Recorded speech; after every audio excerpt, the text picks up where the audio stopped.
안녕하십니까. 이 시간에는 회개와 영적 생명에 대해 말씀을 나누겠습니다. 죄의 삭은 사망입니다. 그럼 죄를 없이 해야 사망의 길에서 벗어납니다. 죄를 없이 하는 길은 오직 하나밖에 없습니다.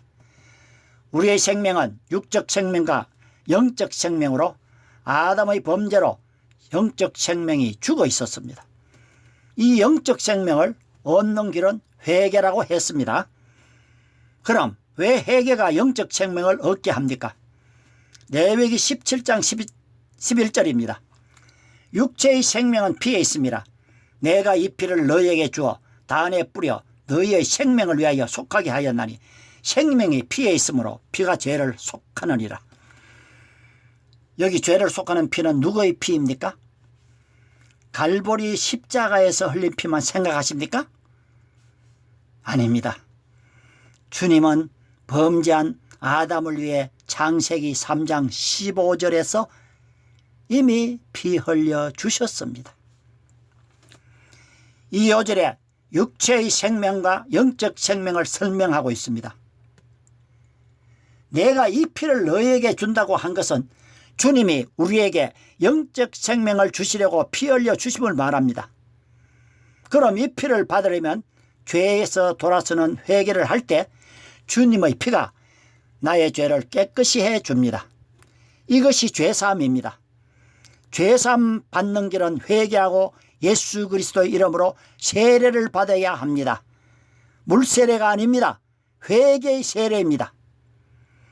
문제가 무엇인가 하면 예수님이 내 죄를 위해 돌아가심을 믿는 것으로 출발된 믿음은 결코 죄사함을 받지 않았고 관념적인 믿음에 머뭅니다. 사도행전 3장 19절입니다. 그러므로 너희가 회개하고 돌이켜 너희 죄 없이 함을 받으라. 사도행전 5장 31절입니다. 이스라엘로 회개케 하사 죄 사함을 얻게 하시려고 그를 오른손으로 높이사 임금과 구주를 삼으셨느니라. 보세요. 전도의 출발은 회개입니다. 여기 죄사함이 바로 영적 생명을 말합니다.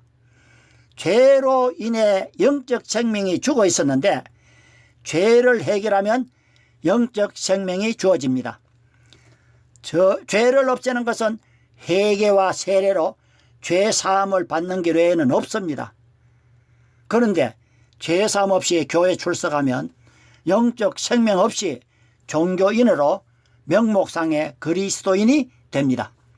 이것은 정말 무서운 것입니다. 오늘날 죄사함 받지 않은 그리스도인들이 교회 안에 엄청나게 많다는 말을 들었을 것입니다. 앞에서 현지 교회 교인들이 교회에 나오는 것으로 믿음, 구원, 천국 가는 것 답을 했으니까 그들이 죄사함 받은 영적 생명을 가진 자들이 아니면 확실합니다.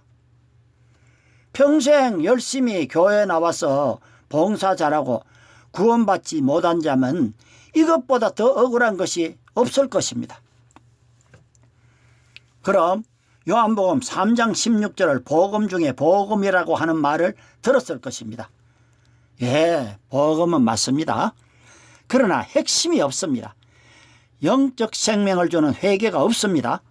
제가 왜 3장 16절을 언급하는가 하면 회개를 외치면서 많은 동역자들로부터 공격받은 것이 바로 요한복음 3장 16절이 복음 중에 복음임을 모르느냐며 빈정댔습니다. 하물며 지목사 잘못되어 걱정이 된다고 소곤대기도 했습니다.